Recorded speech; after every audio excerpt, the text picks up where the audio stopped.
Getting ready to buy or sell a home in 30, 60, or 90 days? Then check out BundleSelect.com to find out how you could save 20% or more on your entire transaction. Save on real estate, lending, and title. With BundleSelect.com, technology and a personal concierge are at your service to save you time and money. Bundle Select's hand-picked team of experts will compete for your business, so you'll save thousands of dollars by bundling all of these services. BundleSelect.com gives you all the control, including using your own realtor. I'm Joe Kuchera with Real Estate Radio Live, and I have been on the radio educating consumers for years. By bundling services like real estate, lending, and title, you could save tens of thousands of dollars.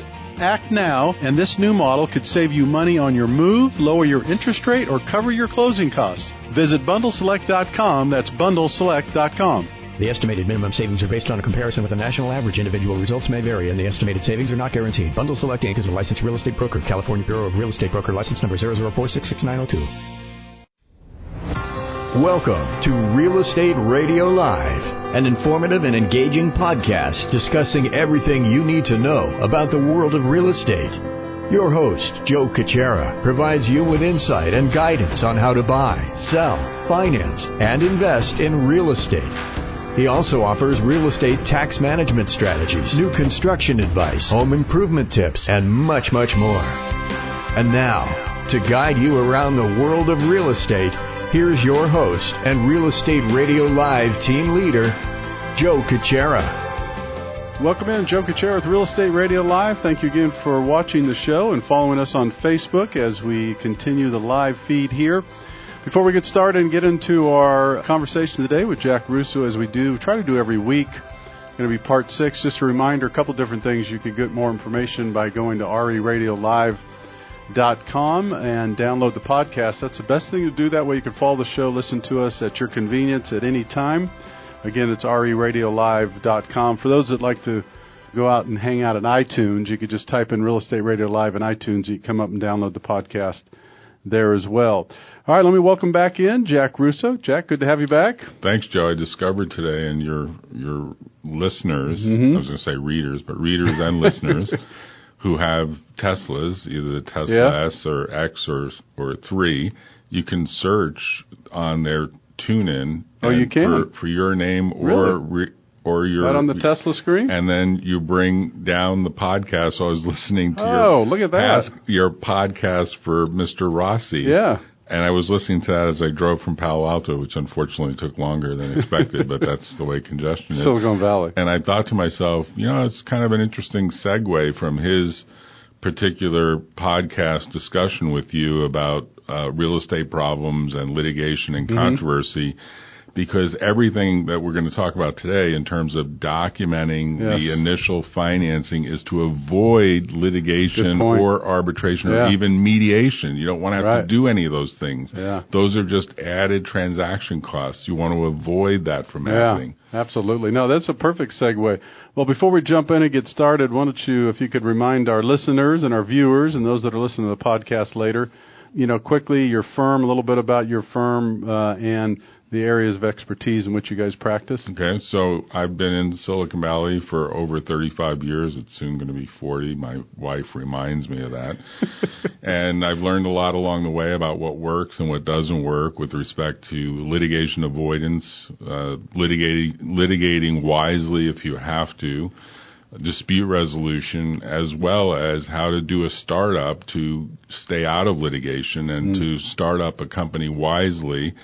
And I would say that our practice at Computer Law Group, as well as the associated practice at Entrepreneur Law Group, and you can go to computerlaw.com or you can go to entrepreneurlaw-group.com and you'll find all details about it, is essentially trying to guide people to do smart decision-making. And oftentimes it does have a real estate twist, because we see a lot of founders who walk in saying, I probably can self-fund this. I'd have to take a second trustee on my house, but my wife is against it. Can I bring her in and we can talk about the pros and cons? I said, no, that's called marriage counseling. That's a different department. We don't do that. A different type of intellectual property, right? It sure is. And I'll tell you, a lot of the decisions, and the previous podcast that I just finished listening to as I drove here about how buying or selling a house is very emotional is absolutely true. And borrowing money against a property, particularly for something that is a new venture, is also very emotional because people, they want to believe in their idea, but there's always this, should we use our own money? Should we use other people's money? And of course, other people want to know that you're really committed, so they like it if you're using your own money. They like when you're fully in the deal. They don't like if you're straddling. So there's a lot of pros and cons to each approach. Yeah, no, it's well said. All right, let's dive in a little bit and talk about. So this is part 6 as we'll continue this series, starting something in Silicon Valley. We'll continue to do this, and we're going to be talking about some more exciting things next week and some weeks to come as well. So, how would you categorize the very beginning of you're having a conversation with an entrepreneur that is a startup? Now you're at the point where maybe they have some money in, they're about ready to bring in investors. So, how does that conversation start? So the conversation usually goes something like this: Look, I'm starting something. I think it's a brilliant idea. I've done some testing. I've done some experimentation. I've done a lot of research. I've done a competitive analysis. I've got a slide deck. I've done some domain name reservations. I've done a lot of stuff. I'm ready to get the business started. And I know that I'm going to need at least $50,000 to refine the pitch. And we can talk about how you go about refining the pitch. But refining where is the market segment, who is going to be the buyer, what dogs or class of dogs are going to eat this particular flavor of dog food. I've used that analogy before, but I think it's accurate. And I need to do some testing and evaluation, and it's going to require some third parties, and I can't get them to all do it on stock options or do it using other currencies. So I'm thinking about, and then fill in the blanks, $50,000 on credit cards, $50,000 second trustee of the house, $50,000 my parents will take a second trust deed on their house and loan me the money. But we want to document this if we do it. We want it to be at arm's length. We want it to be a fair interest rate. Or $50,000 from some other friends and family who are really, really very wealthy. And, frankly, they don't mind losing the money. Of course, you have to believe that. The latest one that I had recently was, well, actually, those friends and family will probably advance to me more like $3 million. And, I do want to document it because I do think it's going to be a good deal for them. But they need to understand that it's still risky business and that may fail. So what's the simplest form of documentation? It's not just a handshake. No. It's not just an email. It's not just a handwritten IOU, although I've seen that on the back of a napkin. And theoretically, if signed and if authentic, it will work. There may be a lot of gaps that have to be filled in by the law, but theoretically, some folks do very simple agreements. I've seen them handwritten.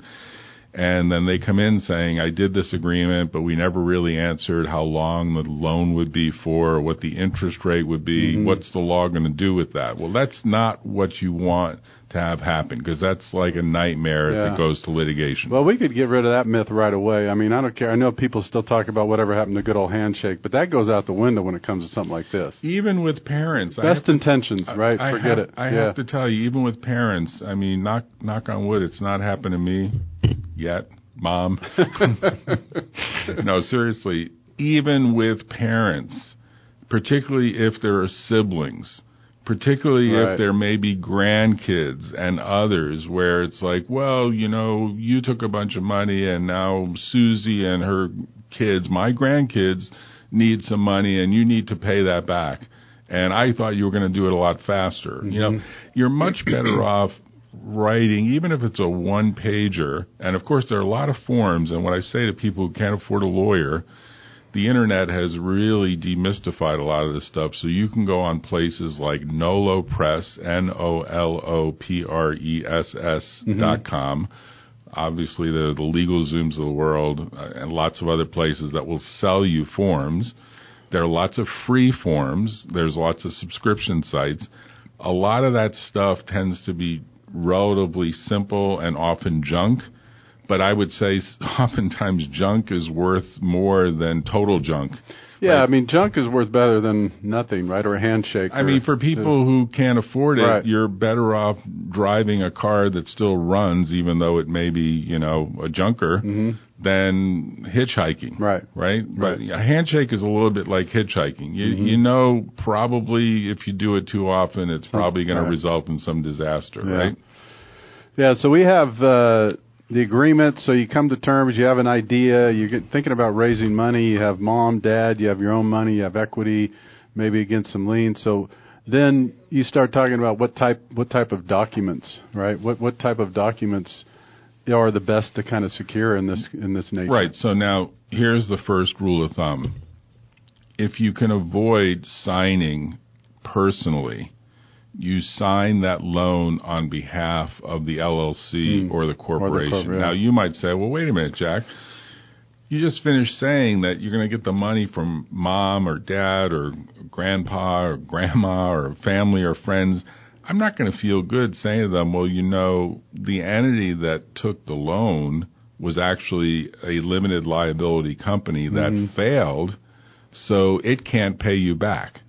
Well, that's the reality of how business works. Right. Now, you might say, okay, well, maybe I'll make a personal guarantee, but most lawyers will tell you most of the time avoiding personal guarantees is the very thing you must do to protect your personal wealth. Now, if you want to personally guarantee, because, hey, mom and dad should get their money back, you can do that. But in the first instance, you want that entity, which hopefully is going to take some money in eventually, to pay that interest rate because it's a loan to the business. So people have a hard time with this. This water bottle is the entity. It has a certain amount of capital in it. It has a certain ability to continue to have water refilled into it. And, of course, as you drink the water will go away.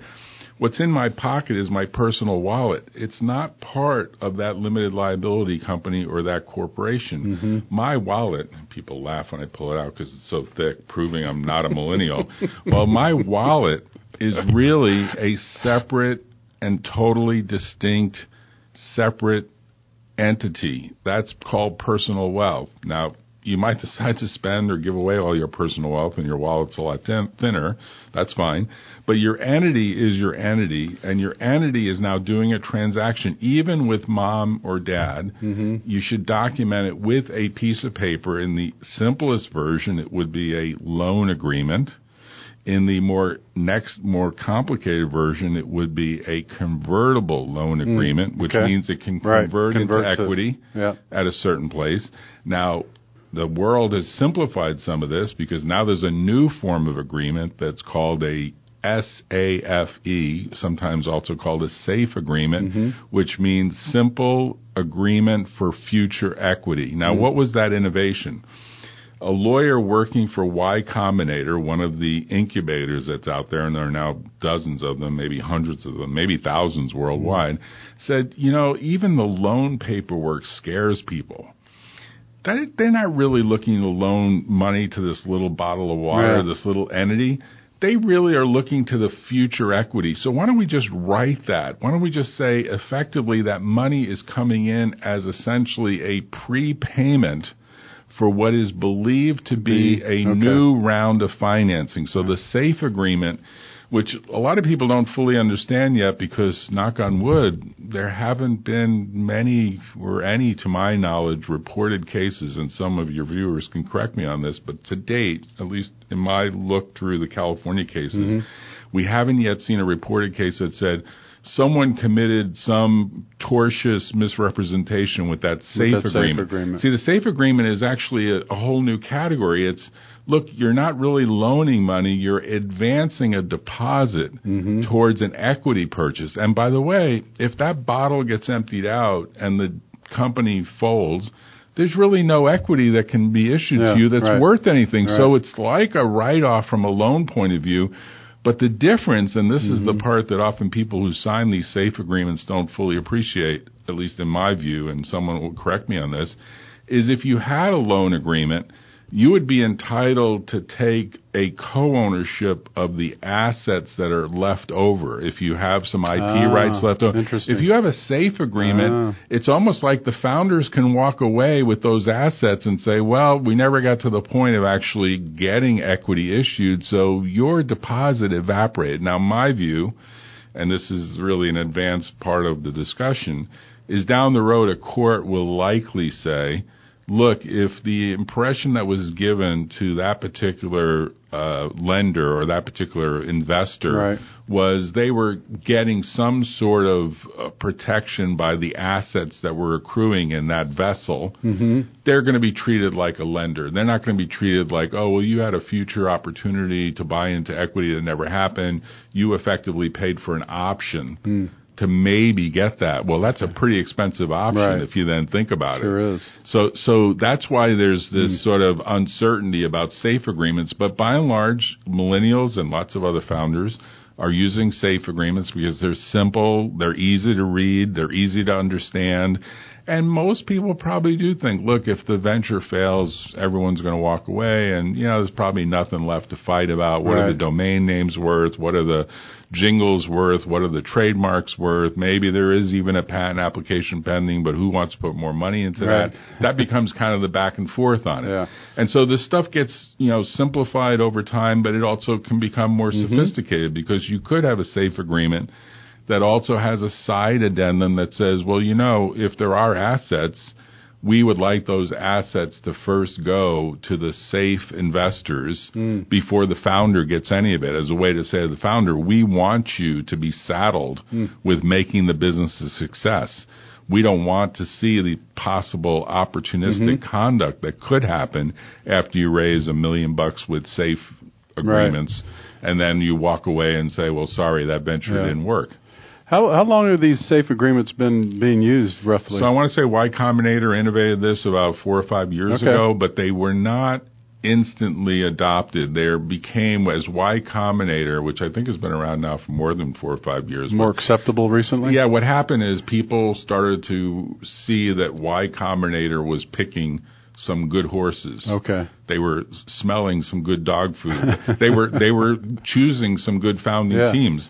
And so some of those deals got hot.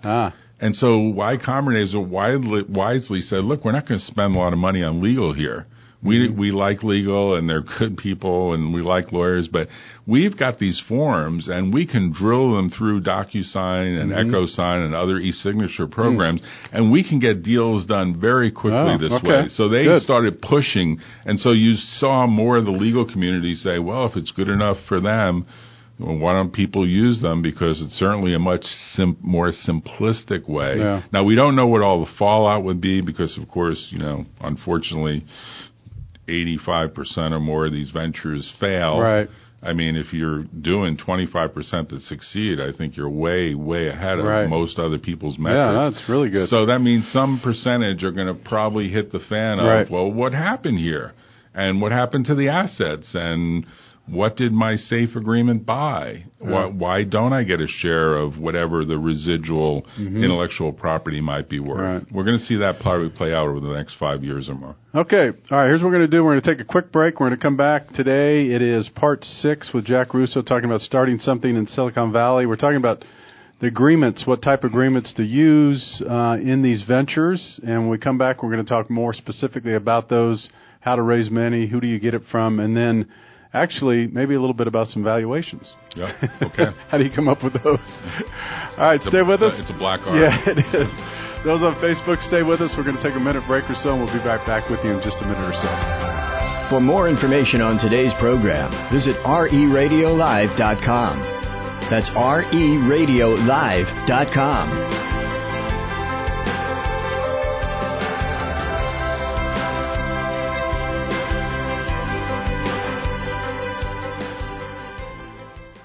Getting ready to buy or sell a home in 30, 60, or 90 days? Then check out BundleSelect.com to find out how you could save 20% or more on your entire transaction. Save on real estate, lending, and title. With BundleSelect.com, technology and a personal concierge are at your service to save you time and money. Bundle Select's hand-picked team of experts will compete for your business, so you'll save thousands of dollars by bundling all of these services. BundleSelect.com gives you all the control, including using your own realtor. I'm Joe Kuchera with Real Estate Radio Live, and I have been on the radio educating consumers for years. By bundling services like real estate, lending, and title, you could save tens of thousands of dollars. Act now, and this new model could save you money on your move, lower your interest rate, or cover your closing costs. Visit BundleSelect.com. That's BundleSelect.com. The estimated minimum savings are based on a comparison with the national average. Individual results may vary, and the estimated savings are not guaranteed. Bundle Select Inc. is a licensed real estate broker. California Bureau of Real Estate Broker license number 004-66902. Welcome back to Real Estate Radio Live. For more information on today's topic or guests, just visit RERadiolive.com. That's RERadiolive.com.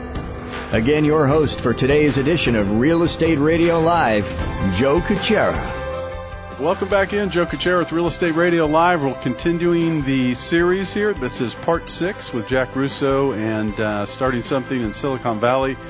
Jack is the managing partner at the Computer Law Group in Palo Alto, and we're going to be doing this continued series on a number of different things. There's a huge interest and really just in the Silicon Valley of startups. Where do you get started? There's so many people with good ideas. Where do you vet those out? Who do you trust? How much does it cost? I mean, we go on, and that's the reason for the series. We'll continue doing it. Before we jump back in, again, Jack, anybody that wants to reach you, more information about you or your firm, if they could help you, what's the best place to do that? So the phone number is 650-327-9800. The website's computerlaw.com, and the email address is jack, J-C-K, at computerlaw.com. That's computerlaw.com. Very good. Let's get back and talk a little bit about safe agreements. You discussed those a little bit, Jack. There's some of the new forms, documents that are being used. We talked about kind of how people get started, getting money from parents, friends, family, equity from their home, basically just what they call the whole bootstrapping part, right? The bootstrapping part. And that would typically be, what would you refer that? Like there's all these levels, right? Friends and family money, what would you call the early the earliest form is really the bootstrapping. The bootstrapping tends to be people who trust you. Yeah. So that usually is your parents, and usually your brothers and sisters, sometimes your in-laws, sometimes colleagues and friends, coworkers. I've seen all the above. There are ways, although you have to be careful, to literally go out, and I've seen this at my swim club, group of people that are, pretty sophisticated. Mm-hmm. They'll just get together for like a card game. And, of course, at the card game, someone's pitching a slide deck that says, and, it might have been viewed years ago as bad form, but, it's like that episode in Silicon Valley where the dentist or one of the doctors or something is supposed to be taking care of the patient, and the dentist pulls out a slide deck and says, I've got this new startup that's going to really innovate in this area, and it becomes infectious. So those people could, if they're appropriately qualified, and again, we've talked about making sure these people, these outside people outside your immediate circle are accredited investors. That means they can actually sustain the loss. Now, theoretically, your parents are supposed to be accredited investors too, but the reality is the law accepts that families can work out without going to litigation, of course. So there's kind of a provision there is what you're saying, in terms of family. Families are viewed as, look, they move money around, they gift money, they loan money, they handshake money. I mean, the courts obviously don't like getting these cases. They're almost like divorce cases when a family member is suing another family member, not in the divorce context, but rather in the context of, hey, he took a bunch of money, he sold me this interest in this LLC, nothing ever happened. What gives? I want my money back. And of course, now we're going to delve a little deeper. There's sources of money that people don't even realize exist among yourself and your family, friends, and other colleagues who might not have immediate money they can go to their wallet with. What are those? People are doing self-managed IRAs, self-managed 401ks. Now, this is a bit of a danger zone because, of course, you're doing a deal for a very speculative venture. not unlike what people are doing out of their IRAs today, their Roth IRAs, their SEP IRAs, their 401ks, where they're putting money into cryptocurrencies. I know you had a session on that. I actually listened to that too. And I thought, people need to understand that these are highly risky, maybe even more risky than the startup venture, because you can call your son up and say, how are things going at the LLC? I don't think you can call the people at Bitcoin and say, hey, what's going on there at Bitcoin that the price is varying by 60% overnight? How did that happen? So the reality is there are sources of capital, and they can be used, and sometimes they can be used wisely. In other words, sometimes there's a relatively small amount of money, and you see this occasionally. You'll see a startup that has a great idea, and they don't need that much capital. And providing $5,000 out of a Roth IRA, if that deal gets done appropriately, gets documented appropriately, the paperwork gets done, it gets approved, and let's say it's put into that Roth IRA for 10 years, and it turns out that becomes eBay. That's a good point. Now here's the kicker. That $5,000 might have became $5 million tax-free. Yeah, that's a good point. Tax-free. Now, I don't think a lot of let's talk about that for a couple of minutes, because we're not CPAs. However, there is something to that. What you're saying is there's other vehicles that people could potentially look at to invest through right? That's right. And the kicker that most people don't realize, sort of the hidden secret that eventually will get fully exposed, is a lot of the wealth among the PayPal billionaires and even among some of the people at big private equity firms were tiny investments made out of Roth IRAs that all became tax-free gain. Wow. That's the little secret that, if you can put a lottery ticket into some vehicle where the resulting lottery gain, which of course is highly risky, a lot of those lottery tickets don't go anywhere. Right. I have a bowl whenever I buy a lottery ticket. After I check the number, I throw the lottery ticket in there because I look at that bowl and say, that's what it means to buy lottery tickets. Literally, you have a lot of opportunities for not making any money, right? So you can go to family, friends, or dad or mom or granddad and grandma. Hey, look, people they'll sometimes even tell you, I've got like $5 million in my 401k account, and it's all invested in like municipal bonds. And you say, why is that? Municipal bonds are tax-free to begin with. You can get a better interest rate in any other type of bond. Oh, I really want it to be safe. So they're have the wrong investment actually in that account.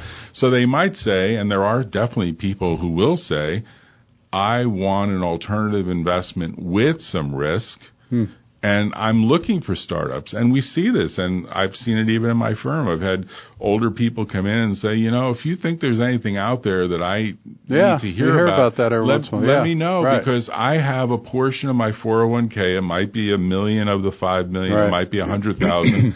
that I'm making little tiny bets with because I think one of those will be the next Google or the next Facebook or the next Apple, and I want to ride that opportunity. Now, I think in Silicon Valley this is especially so because there's so many instances where success has happened. So people are more willing to open up their pocketbook. So you can probe your parents, your grandparents, your friends, your family, people that have those assets for if you move them to a self-managed account or a self-directed account is actually the formal name if you're going to search for it on Google. There are a bunch of custodians that will take the money out of Schwab or TD Ameritrade or any of these other players and move it to that account, and then you can get that account to invest in that LLC. And hopefully in the long run, because that's really what most of these investments are, they're 5 to 10 year investments. Some go a lot faster, but most don't. There can be a long-term payout with some tax advantages. So that's the other thing to probe. Now, when you get to the outside real investor, let's call it the typical angel investor, they're going to expect that you're selling what is a class of stock, not common stock, although you'll see some folks say, I just want to sell common stock. I want one class of stock. I don't want to do anything too sophisticated. But most angel investors, certainly most VCs, and definitely super angel groups will say, no, we want preferred stock. Now, this is a class of stock that allows that investor to take priority if the business fails. What we talked about earlier, who gets the residual, they want all the residual because their view is, well, you already have some asset. You already have some customers, and they love that. They love to be able to call the customer up and say, well, you're using, XYZ dog food, and your dogs seem to like it. Why? Oh, it smells so great, and the can opens so well, and they've got the greatest brand. And they want to hear that. They want to do some interviewing to get some verification. And if you're just a startup where there's no one that can provide some verification that what you have is real, they're probably not going to invest. They might politely smile and say, see me in 6 months, because they kind of want to keep the relationship warm because you might be the next Google. But they're not going to go until they know that there's something there. So that's why getting those reference customers becomes so important. So the angels and above are more for once proof of concept has been done or proved, or as you said, there's actually customers, there's revenue in the door. That's right. There's some traction. You're saying, oh, gee, maybe there is something here. Yeah, years ago, VCs, as I said, used to actually start companies. Right. That ship has sailed. That doesn't happen anymore. I mean, there'll probably be a few VCs that'll call me and say, no, you're wrong. We still do it. Okay, fine. Show me your numbers. Okay, 99 we didn't do. We did one. Well, who was that? Well, Elon Musk wanted to shoot a rocket to Mars, so we believe in him. Somewhat risky, yeah. we wanted to do with him because he was a star. Okay, well, that's such an exception. But in general, VCs are looking, as are super angels, and by super angels I mean like Keiretsu in the East Bay and Band of Angels here in Silicon Valley, and there's dozens of these groups that assemble wealthy people, fully qualified, to do a transaction where they are going to expect some class of preferred stock.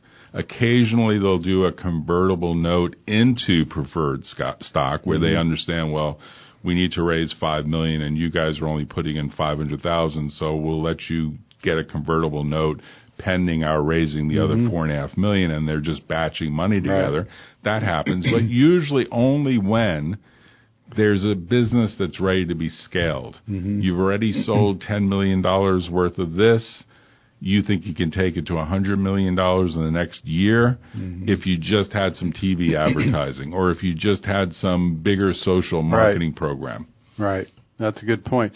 Is this go along? I'm not sure if this is the right show for it. And as you're talking about this, the SAFE agreement and the different agreements and the money and equity for that, people that actually bring in advisory partners, I mean, they may not bring any money at all, but they bring their expertise and they'll say, I'll do X amount of work. So is that tied into this, or is that a little different than what we're talking about today? No, it's tied in. It's tied in because usually you want those people to be already in the deal before valuation changes as a result of that preferred stock. Now, let me explain this because it gets complicated. And if we had the interactive screen, we'd put up some graphics. I know in a future show that'll come, right? But in general, the advisors are getting what might be called cheap stock, common stock or options to buy common stock at low valuation. Low valuation, the startup of the business might have a value of as little as $10,000. Little tiny 0.00001 cent per share, which is, 1/1,000,000th of a cent per share. Because they don't want to have to spend a lot of money exercising that option, right? They want to just ride the gain. All right. Now, they're already on board. Their resumes are on board. They're giving you advice. They're leading you to investors. They're leading you to VC firms. They're leading you maybe to customers. They might be leading you to distributors, to channels. Now, they're already on board.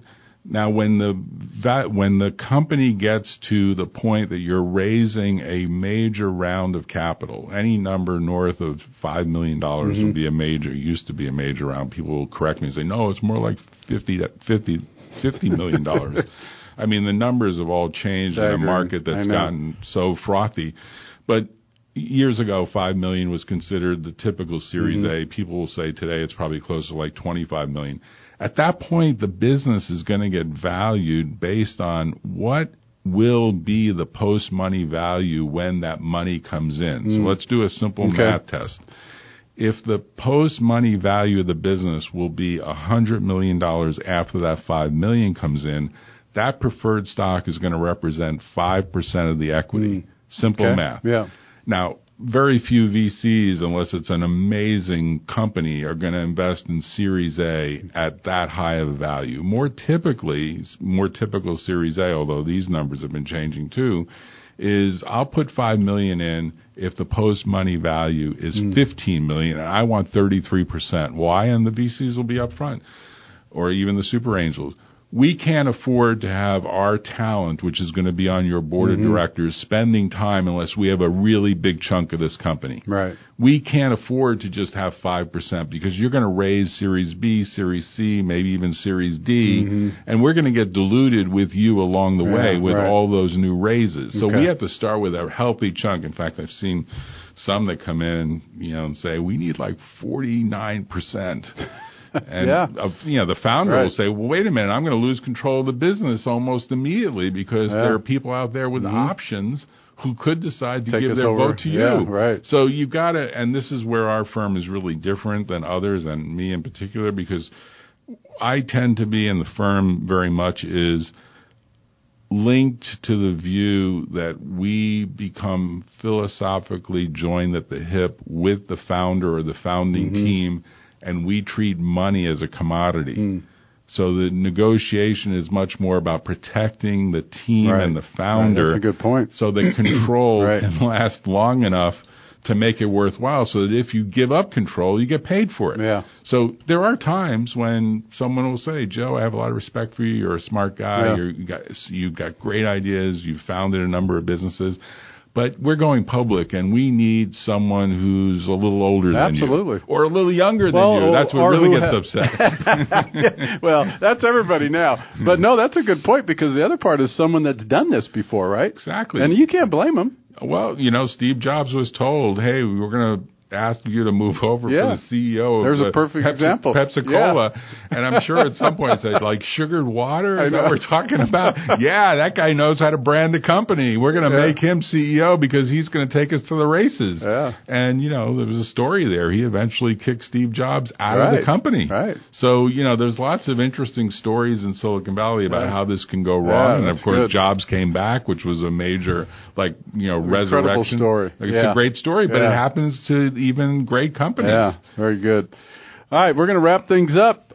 Good show again today, Jack. So we'll be back next week. We're not sure what day it is, but we'll be back next week to continue the series. That'll be number 6. Again, for more information, go to RERadiolive.com. And if you want more information about Jack's firm, it's computerlaw.com, or you could find that information on our website as well, RERadiolive.com. Thanks again for checking in today. Until next time, take care. You've been listening to Real Estate Radio Live. For more information on today's program, visit RERadiolive.com. That's RERadiolive.com. Subscribe to our podcast. Discover more at RERadiolive.com.